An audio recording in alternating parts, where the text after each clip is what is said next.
आप सभी का स्वागत करते हैं भोजपुरी इंटरटेनमेंट के यूट्यूब चैनल पर। आ गया एक बार फिर बहुत ही बवाल और बहुत ही धमाकेदार भैया देवी गीत के अपडेट को लेकर। जो अपडेट है भोजपुरी के ट्रेंडिंग स्टार हिट मशीन कहे जाने वाले मिस्टर खेसारी लाल यादव जी के भैया देवी गीत को आज सुबह ही रिलीज़ कर दिया गया है 5:45 पर, जो कि बहुत ही बेहतरीन बहुत ही लाजवाब भैया ये देवी भजन है। इस देवी भजन को भैया खेसारी म्यूजिक वर्ल्ड के ऑफिशियल चैनल पर रिलीज़ कर दिया गया है। जिन्होंने भी इस बेहतरीन और लाजवाब या देवी गीत को अभी तक नहीं सुना है तो वो जाएं खेसारी म्यूजिक वर्ल्ड के ऑफिशियल चैनल पर जाकर इस बेहतरीन और लाजवाब या देवी भजन को ढेर सारा प्यार करते हैं, क्योंकि गाना बहुत ही बेहतरीन और बहुत ही लाजवाब बनाया गया है।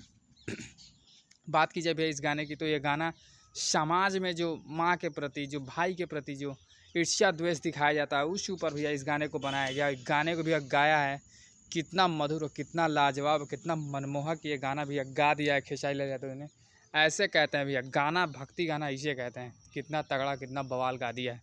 तो आप सब जाएं खेसारी म्यूजिक वर्ल्ड पर जाकर इस बेहतरीन और लाजवाब देवी भजन को भैया ढेर सारा प्यार आशीर्वाद दें और गाने को भैया ज़्यादा से ज़्यादा शेयर करें, क्योंकि गाना बहुत ही खूबसूरत और बहुत ही लाजवाब बनाया गया है। तो फिर मिलेंगे हम ऐसे ही बॉल और धमाकेदार अपडेट को लेकर। तो हमारे चैनल भैया भोजपुरी एंटरटेनमेंट को सब्सक्राइब करना बिल्कुल ना भूलें और बेल आइकन को जरूर दबाएं, ताकि हमारे चैनल पर भैया जो भी वीडियो अपलोड हो उसका नोटिफिकेशन सबसे पहले आप तक पहुंचे। तो फिर मिलेंगे हम ऐसे ही बवाल और धमाकेदार अपडेट को लेकर। तब तक जय हिंद जय भोजपुरी।